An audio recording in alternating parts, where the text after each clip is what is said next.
Bonjour à tous. Donc, je vais revenir sur la, la thèse de Church-Turing et donc un récapitulatif de la partie 2 de ce cours. Alors, un petit peu l'historique de cette thèse de Church-Turing. Donc, on en a peut-être déjà parlé, mais je vais revenir dessus rapidement.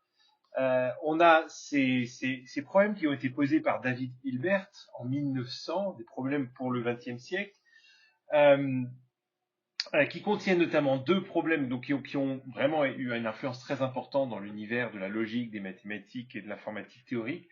Et donc, ils incluent deux problèmes importants, le numéro 2 et le numéro 10, qui sont des problèmes de décision en fin de compte. Savoir est-ce qu'on peut décider que certaines propositions sont vraies et quelle est la méthode pour décider systématiquement qu'elles sont vraies. Et donc, on en vient finalement quelques années plus tard, en 1928, à parler de ces problèmes comme des problèmes de décision. En allemand, pardonnez-moi, je ne parle pas allemand, mais c'est Entscheidungsproblem, voilà. Des problèmes de décision. Pourquoi? Parce qu'en fait, ces problèmes consistent à trouver un algorithme, en fait, une méthode précise pour pouvoir décider si oui ou non, par exemple, dans le cas du problème numéro 10, il existe une solution aux équations de Diophantine, une solution entière, voilà, une racine entière. Et donc, le problème, c'est que dans ces deux cas, s'il y a une réponse positive, bien, il suffit de trouver l'algorithme et de dire, ben voilà l'algorithme, ce qui était plus ou moins la supposition de David Hilbert quand il a posé ses problèmes. Mais ce à quoi il n'avait pas pensé, c'est dans le cas inverse, si ces problèmes n'ont pas de solution, alors dans ce cas-là, il faut pouvoir dire qu'il n'existe pas d'algorithme pour résoudre ces problèmes. La difficulté, quand on dit qu'il n'existe pas d'algorithme, c'est qu'on a donc une réponse avec une réponse à la négative, c'est qu'il nous faut une définition formelle de la notion d'algorithme ou de preuve, qui sont intimement liées. D'accord? Il nous faut une définition formelle, puisque on ne peut pas formellement prouver mathématiquement qu'il n'existe pas d'algorithme si on n'a pas de définition formelle de ce que c'est qu'un algorithme et de ce que c'est que la classe ou l'ensemble de tous les algorithmes possibles. Voilà. De même manière, si vous voulez prouver qu'il n'existe pas d'entier naturel tel que talala, eh bien, il vous faut une définition formelle de la notion d'entier naturel. Ça va de soi. Et donc, forcément, au fur et à mesure qu'on se penche sur ces problèmes, numéro 2, numéro 10, c'est qu'on se rend compte qu'il n'existe probablement pas de procédure de décision, d'algorithme pour arriver à une réponse, on arrive donc à la conclusion qu'il nous faut, pour pouvoir montrer que ces problèmes sont insolvables, il nous faut une définition formelle de la notion d'algorithme. La définition, eh bien, à partir du modèle qu'on a étudié, qui est celle de la machine de Turing, et en fait, il en existe plusieurs des définitions, mais une définition possible est celle qui est acceptée comme étant la plus, on va dire, la plus claire, la plus formelle et, et celle qui est la plus exemplaire, on va dire, c'est tout simplement la définition de la décidabilité selon les machines de Turing. D'accord? Donc on appelle un langage Turing decidable, ou simplement décidable, decidable, si une machine de Turing peut le décider. C'est-à-dire s'il existe une machine de Turing qui reconnaît ce langage et s'arrête systématiquement, ne loupe jamais, d'accord, ne boucle jamais indéfiniment. Donc on a déjà vu la définition de ce que c'est qu'une machine de Turing qui décide un problème. Il faut bien faire la définition entre ce que c'est qu'un reconnaisseur et un décideur, d'accord? Un reconnaisseur, une machine qui reconnaît un problème, elle va accepter toujours pour ceux qui sont les chaînes de caractères qui sont dans le langage, mais elle va pas forcément toujours accepter pour celles qui sont en dehors. Elle va soit rejeter, soit parfois simplement boucler indéfiniment. D'accord? Donc je vous donne un exemple là, vous pourrez revenir dessus si vous voulez. Je mets cette présentation aussi à disposition en ligne sur Camilo. Voilà. Donc la thèse de Church-Turing, c'est quoi? La thèse de Church-Turing, donc la définition, elle est arrivée en 1936 dans un papier de Church et de Turing, d'accord? Et on reviendra sur qui est Church. Turing, vous savez déjà, hein, c'est lui qui a développé le modèle des machines de Turing. Et Church, on reviendra sur sa contribution. Church, il a utilisé un système notationnel qu'on appelle le lambda calcul pour définir des algorithmes. Ce système a été très très influent dans l'univers de tout ce qu'on appelle la programmation fonctionnelle et la programmation déclarative. On en fait un petit peu dans Python jusqu'à un certain point. Et donc l'équivalent en fait on va voir tout à l'heure que le lambda calcul est équivalent aux machines de Turing. C'est deux façons de parler de la même chose. C'est pour ça que on parle de la thèse de Church-Turing. Et donc ces deux définitions en fait sont avérées être équivalentes et en fait ces deux définitions et c'est ça que déclare la thèse de Church-Turing propose des définitions formelles de la notion d'algorithme, de la notion intuitive d'algorithme que l'on utilise, que l'on connaît, que l'on développe et qu'on est capable d'identifier depuis plus de 2000 ans. D'accord, les Grecs déjà avaient mis en place des algorithmes pour résoudre certaines équations, certains problèmes. Donc ce n'est pas, le concept d'algorithme n'est pas nouveau, mais il n'a jamais été formalisé jusqu'en 1936, on peut dire. D'accord. Et cette thèse, la thèse de Church-Turing, fournit donc la définition de l'algorithme qui est nécessaire pour résoudre notamment ce 10e problème de Hilbert et le 2e problème de Hilbert. Et c'est ce qu'a fait en 1970 Yuri Matijasevic pour montrer qu'il n'y a pas d'algorithme qui permet de tester si un polynôme a des racines intégrales, d'accord, un polynôme dans une équation de Diophantine. Donc voilà. Donc il faut pouvoir avoir cette définition formelle d'algorithme pour pouvoir montrer ça. Mais ici, on ne va pas s'intéresser à ces cas-là particulièrement qui sont indécidables, mais plutôt à la question de qu'est-ce qu'on entend vraiment par la thèse de Church-Turing. Là, je vous ai mis en bas ce qui est dans le livre. Hein. Tout simplement, la thèse, c'est la notion intuitive d'algorithme égale l'algorithme d'une machine de Turing. Mais qu'est-ce qu'on veut dire exactement par là? Et qu'est-ce que égal signifie? D'accord? Donc, qu'est-ce que dit la thèse de Church-Turing? Qu'est-ce qu'elle ne dit pas? Alors, qu'est-ce que égal signifie? Alors, égal, on pourrait aussi l'appeler équivalent à. Alors, égal peut être peut-être un peu trop fort, puisque la définition intuitive d'un algorithme, ce n'est pas exactement la machine de Turing, d'accord? Puisqu'il n'y a qu'une seule définition intuitive, d'accord? Et encore une fois, qu'est-ce qu'on entend par définition intuitive? C'est un petit peu compliqué. On sait ce que c'est quand on voit un algorithme. Je vous ai fait faire l'exercice en tout début de classe. Je vous ai tous demandé d'écrire un algorithme quelconque et vous avez tous été capables de le faire. Donc, vous êtes capable de me dire si ça c'est un algorithme, si ça c'en est pas un. Mais c'est pas forcément évident d'avoir une définition. Par définition, on n'en a pas puisque c'est le but de la thèse de Church-Turing d'en fournir une. Mais la définition formelle n'est pas strictement égale.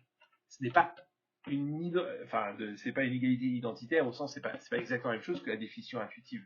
Puisque par exemple, la définition intuitive, il n'y en a qu'une, alors que des définitions formelles, il y en a plusieurs. Il y a les machines de Turing, il y a le lambda calcul, la mu récursion, etc. Donc, égal est peut-être un peu trop fort. Équivalent, dans un autre sens, c'est peut-être un peu trop faible, dans le sens où on a beaucoup plus qu'une équivalence, d'accord? On peut dire que la machine de Turing est équivalente au lambda calcul dans le sens où ils pointent tous les deux vers la même chose, d'accord? Mais cette même chose vers laquelle ils pointent, c'est cette notion intuitive d'algorithme. Alors, dans tous les cas qu'on utilise égal, équivalent ou autre chose ou correspond, d'accord, on a une relation symétrique, c'est-à-dire qu'on peut aller dans les deux sens.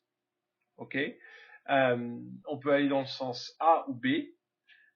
Donc A, je vous ai mis, donc c'est tout ce qui peut être calculé avec un algorithme de machine learning peut aussi être calculé avec un algorithme dans le sens intuitif. B, le sens inverse, tout ce qui peut être calculé dans le sens intuitif peut aussi être calculé avec une machine de Turing. Alors, est-ce qu'il y en a un qui est plus difficile à prouver que l'autre? Oui. En tout cas, il y en a un qui est plus simple, clairement. Celui qui est plus simple, c'est A. D'accord? tout ce qui peut être calculé avec une machine de Turing peut aussi être calculé de façon intuitive. On le voit bien, puisque une machine de Turing elle-même définit des instructions basiques comme lire un symbole, écrire un symbole dans une case, aller à droite, aller à gauche. Il n'y a pas plus basique que ça, d'accord? On pourrait même imaginer qu'on apprenne à un enfant assez jeune à exercer ce genre. Alors peut-être qu'on ne le mettrait pas sous forme d'une machine de Turing telle que nous on l'a vu, mais un jeune enfant pourrait suivre ces instructions, tout à fait, pour arriver à une réponse. Donc cette notion de machine de Turing, il n'y a aucun problème pour montrer que si on peut faire quelque chose avec elle, on peut aussi le faire avec papier-crayon, à la main, avec cette méthode qu'on peut appeler la méthode, avec cette définition qu'on peut appeler la définition intuitive d'un algorithme. Ce qui est plus compliqué, c'est l'inverse. D'accord? Donc je reviens sur A, là encore une fois, c'est le cas simple. D'accord? Donc vous avez dans la section 41.4 du livre de Smith sur les théorèmes de Gödel un passage intéressant où il explique que le calcul de Turing correspond vraiment inclut cette idée du calcul à la main. D'accord? Vraiment. Donc ça c'est facile. L'autre côté est plus compliqué. Pourquoi? Comment peut-on être sûr que tous les problèmes calculables peuvent être décidés par une machine de Turing? Comment peut-on être sûr qu'on a tout englobé? D'accord? Est-ce qu'on pourrait avoir oublié des choses? Alors là, je vous mets le cas des fonctions primitives récursives qu'on n'a pas vues, mais voilà, pendant un temps, on pensait que ces fonctions-là correspondaient à toutes les fonctions calculables, puis après, on a découvert qu'il y en avait d'autres. Bon, là, c'est un petit peu, si vous voulez, le cas, ce serait comme de dire l'espace le plus large décidable qu'on a étudié là en cours, c'est les langages context sensitive, contextuels. D'accord? Tout ce qui peut être calculé avec une LBA. Bon, vu ce qu'on a fait en cours, vu ce qu'on a étudié, on pourrait très bien dire, c'est ça. Ça, c'est l'espace décidable. On a tout inclus là-dedans. C'est l'espace du calcul. C'est les langages context sensitive. Pourquoi? Parce que tous les petits exemples, mais même moins petits, qu'on pourrait étudier, même les calculs qu'on pourrait considérer comme étant très complexes peuvent être réalisés avec une LBA ou avec une grammaire contextuelle. On peut faire en fait énormément de choses avec une grammaire contextuelle, au point que c'est même compliqué de trouver un problème qui n'est pas dans cet espace-là. D'accord? Bon, il en existe, par exemple, le problème de l'équivalence de deux expressions régulières est un problème qui est en dehors de cet espace-là, mais qui est toujours décidable. Bon, la difficulté, en fait, c'est que si c'est le cas, d'accord, c'est-à-dire on pense avoir trouvé l'espace ultime, puis en fait, il y en a encore derrière, on peut dire, quid des machines de Turing? Est-ce que les machines de Turing, c'est vraiment l'alpha et l'oméga, comme on dit, du calcul? Est-ce qu'il n'y a pas encore d'autres choses en dehors de cet espace-là? Et ça, c'est difficile à prouver. C'est difficile à voir. D'accord? Donc la question, c'est est-ce qu'il pourrait y avoir des modèles encore plus puissants que la machine de Turing qu'on aurait manqué dans notre analyse? Alors, il y a trois évidences très fortes que ce n'est pas le cas, qu'on n'a rien manqué et que c'est effectivement l'alpha et l'oméga du calcul. Trois évidences, trois, on va dire, arguments très très forts. L'un, c'est la robusteté des machines de Turing. Le deuxième, c'est l'indécidabilité de problèmes qui sont Turing recognizable. On y reviendra sur ce que ça veut dire exactement. Et trois, l'équivalence avec les autres modèles. Je vais revenir sur...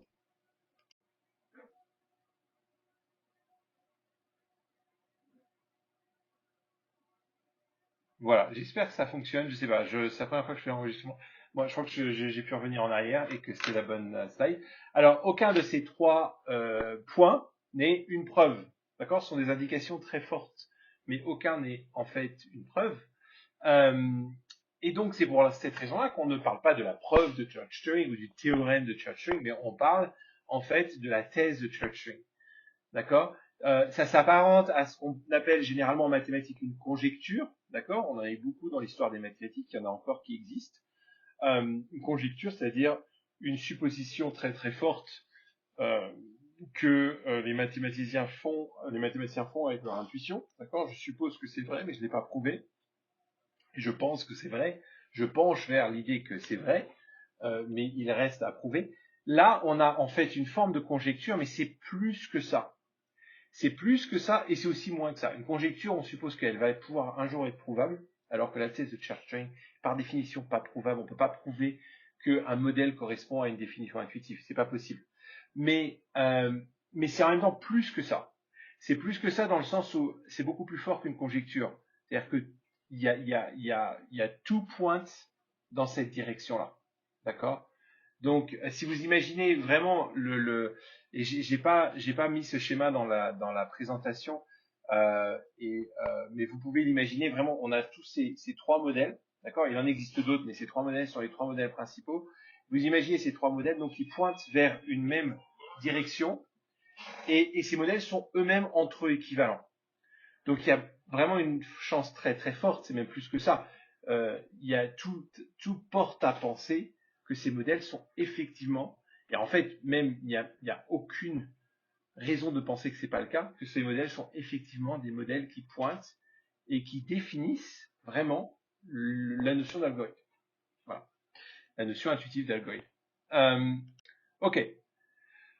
Alors, je vais juste passer très rapidement sur le lambda calcul et la lambda définabilité parce que on n'a pas vu ça de façon extensive, mais d'un point de vue historique, c'est quand même intéressant de noter que Alonzo Church, avant Turing, donc en 1934, a proposé une définition du calcul par ce qu'il appelle le lambda calcul, enfin de l'algorithme et du calcul, en disant que finalement, ce qui est calculable, c'est ce qui peut être défini avec des lambda expressions, d'accord, ou des lambda termes.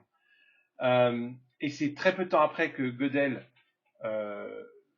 je crois même dans la même année, est arrivé à une définition de l'algorithme et du calcul par ce qu'on appelle les fonctions récursives générales, d'accord, donc plutôt par une approche mathématique. Et 2 ans après, 1 ou 2 ans après, Turing arrive avec sa définition par les machines de Turing. D'accord? Donc vraiment dans un mouchoir de poche, 3 modèles différents, par 3 approches et 3 auteurs différents. Et il se trouve que les 3 sont équivalents. Alors là, je ne vais pas aller dans les détails puisque c'est plutôt sur le lambda calcul, mais on a ici aussi des indications très fortes que le lambda calcul est effectivement lui aussi bien un modèle pour la notion d'algorithme et de calcul. On a si on récapitule ces classes de puissance computationnelle, de puissance de calcul, donc on a en fait des cercles concentriques avec en vert ce qui correspond aux fonctions récursives, en rouge qui correspond au lambda calcul, et donc on a une équivalence tout en haut, d'accord? Alors au milieu, pas toujours, d'accord? Donc par exemple, PRF, c'est Primitive Recursive Function. Les fonctions récursives primitives ne correspondent pas, par exemple, exactement au langage contextuel. D'accord, ils sont plus puissants, d'accord. Mais dans les deux cas, on a toujours un espace, c'est-à-dire qu'on a des fonctions qui sont non primitives et récursives, mais qui sont quand même décidables. Les pointillés, c'est l'espace de tout ce qui est décidable. Et dans tous les cas, on a une définition tout en haut du Turing Recognizable qui correspond aux fonctions mu récursives ou aux fonctions générales récursives et qui correspond à ce qui est définissable par une lambda expression. D'accord? Tout ça est équivalent. Mais nous, on s'est limité aux machines de Turing, mais c'est important de voir qu'il y a d'autres modèles qui pointent dans la même direction. Donc, si on regarde, donc là, c'est une petite récapitulation historique autour de ce problème de la décision. Si on regarde donc la chronologie et les conditions dans lesquelles ces 3 modèles sont apparus, c'est vraiment intéressant de remarquer qu'ils sont apparus de façon indépendante, d'accord, les 3, comme je vous l'ai dit juste à l'instant. Est-ce que ça peut être une coïncidence que un travail indépendant sur la même question de qu'est-ce que c'est qu'un algorithme et qu'est-ce que c'est que le calcul euh, arrive au même résultat? Absolument pas, en fait. Hein. Quand on étudie un même objet, en science, même si on étudie différentes approches, on va arriver aux mêmes conclusions. Voilà, c'est ça l'idée. Donc là, il y a un objet qui existe. Il y a un objet naturel, intuitif, qu'on peut appeler l'algorithme. Euh, donc, euh, euh, donc là, je vous mets un petit peu de background historique. Je ne vais pas m'attarder là-dessus, mais vous pouvez le lire si vous voulez. Donc on a vraiment trois modèles, une thèse, d'accord, trois modèles avec vraiment des styles et des approches très différents, mais qui sont strictement équivalents, et on a la preuve qu'ils sont équivalents. Là, pour le coup, la preuve existe. Alors, l'équivalence, c'est pas la thèse de Church-Turing, d'accord? La thèse de Church-Turing, c'est de dire que chacun de ces modèles, en particulier le modèle de Turing, d'une façon un petit peu plus particulière, est équivalent à la notion intuitive qu'on a d'algorithme, d'accord? La notion qu'on a depuis plus de 2000 ans, d'accord? Donc cette simple conjecture considérée en 1934 est rapidement devenue une thèse, donc plus fort qu'une conjecture, une fois que Church était était conscient et au courant de l'équivalence du lambda calcul avec les fonctions Mur récursives. Donc là, vous avez un extrait. We now define the notion already discussed of an effectively calculable function of positive integers by identifying it with the notion of a recursive function of positive integers or of a lambda definable function of positive integers. This definition is thought to be justified by the consideration which follow, most notably the equivalence results so far, as a positive justification can ever be obtained for the selection of a formal definition to correspond to an intuitive notion. En gros, on peut pas faire mieux. C'est aussi loin qu'on peut aller quand on cherche à définir formellement quelque chose d'intuitif. Il n'y a pas mieux que cette thèse de Church-Turing. Et on ne pourra jamais faire plus. En plus, ce qui est intéressant quand même de noter, c'est que parmi ces trois modèles, Gödel et Church, qui ont développé des modèles différents donc de la machine Turing, se sont tous les deux accordés pour dire qu'il y a quand même quelque chose dans la machine Turing de fondamental, qui exprime fondamentalement l'idée d'étapes de calcul basiques. D'accord? Lire un symbole, écrire un symbole, aller un cran à droite, un cran à gauche. Il y a quelque chose de l'expression fondamentale de la notion d'algorithme de calcul dans la machine Turing qu'on ne trouve pas dans les autres modèles. Les autres modèles ont d'autres vertus. Le lambda calcul, par exemple, est extrêmement intéressant. La fonction récursive est intéressante du point de vue mathématique, c'est une approche mathématique du problème. Le lambda calcul est extrêmement intéressant puisqu'il permet de faire des abstractions très très fortes de très haut niveau de fonctions. Et donc il a mené à toute une série de langages de programmation, dont Python, qui bénéficie de cette notion d'abstraction puisqu'elle correspond plus à notre façon de penser, humaine de penser. Comme je vous ai dit, si on programmait tout en Turing Machine, ce serait un cauchemar. Mais avec cette idée d'abstraction, on peut faire des choses de façon beaucoup plus performante et beaucoup plus facile pour les êtres humains, alors que la machine Turing correspond beaucoup plus à un CPU, à vraiment au langage machine. Voilà. Mais c'est ça que voulaient dire Church et Gödel quand ils ont dit il y a vraiment quelque chose dans la machine Turing qui est beaucoup plus proche de cette idée fondamentale d'instruction d'instruction élémentaire. Voilà. Une slide, c'est ce qui est indiqué ici, classique d'algorithme effectivement calculable. D'accord. C'était un petit peu mal dit en français, désolé. J'ai essayé de traduire en même temps. Est-ce que ça veut dire qu'en théorie, on ne trouvera jamais de fonction calculable au-delà des machines de Turing? Non, mais c'est très très improbable. Mais c'est plus que ça en fait. C'est vraiment généralement accepté que ce n'est pas possible. Et donc, comme on a vu, il y a une abondance d'évidences qui vont dans ce sens-là. Et voilà, c'est d'indices plutôt d'indications qui vont dans ce sens-là. C'est un petit peu comme si vous avez des témoignages convergents sur la scène d'un crime, et que vous avez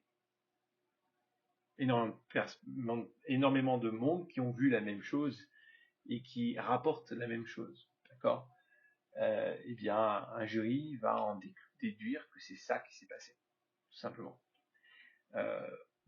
Au point qui va au-delà, comme on dit en anglais, au-delà du doute, unreasonable doubt, au-delà du beyond reasonable doubt. Okay, donc au-delà du doute. On est au-delà du doute. Voilà. Donc ça conclut cette présentation. C'était un peu long, mais j'espère que ça vous a éclairé. Là, il y a une erreur, c'est pas partie 3, c'est partie 2. Le devoir pour la partie 2, c'est donc un essai argumentatif à réaliser en groupe sur une de ces 3 questions. Est-ce que nous pouvons appeler la thèse de Church-Turing une découverte? Donc peut-être par opposition à autre chose, à vous de définir ce cadre-là et d'abonder dans un sens ou dans l'autre. Est-ce que les problèmes non Turing recognizable, qui ne sont pas reconnaissables par les machines Turing, sont des problèmes réels? Est-ce que l'hypercomputation appelle à une révision de la thèse de Church-Turing? Encore une fois, aucune de ces questions n'est évidente, d'accord? Elles sont précisément conçues pour appeler à une argumentation dans un sens ou dans l'autre, ce qui fait que c'est intéressant, puisque quel que soit le sens qu'on prend, il y a toujours l'autre qui pousse, ce qui veut dire que vous êtes invité, quelle que soit la direction que vous prenez, à considérer au moins un contre-argument du camp adverse et à répondre à ce contre-argument pour renforcer votre position, d'accord? Et donc, en travaillant sur ces concepts, vous allez être amené à faire 2 choses. 1, à approfondir votre connaissance, mais aussi votre compréhension réelle de ces termes, de ce qu'ils impliquent, de ce qu'ils veulent dire, etc. Et aussi à travailler sur votre articulation de ces concepts, comment ils s'articulent entre eux, pour pouvoir abonder dans un sens ou dans l'autre. Donc, pour l'essai argumentatif, vous avez des consignes qui sont données en ligne sur Camilo. Je vous invite à aller regarder. Il faut vraiment suivre certaines règles et certaines formes stylistiques. Votre essai doit avoir une direction et une structure vraiment très claire, avec une introduction qui est constituée par un paragraphe, d'accord? Votre introduction doit inclure forcément la thèse, donc la question et la réponse à la question. Des arguments, un paragraphe par argument, d'accord? Un argument égale un paragraphe, et une conclusion qui est aussi un paragraphe. Chaque pièce doit contenir certains éléments pour rendre l'essai convaincant. Donc il faut imaginer que vous êtes en train d'essayer de persuader quelqu'un qui pense, pour des raisons tout à fait valides, que l'autre réponse était la bonne, d'accord? Et que vous avez pris la mauvaise, d'accord? Essayez de persuader cette personne-là.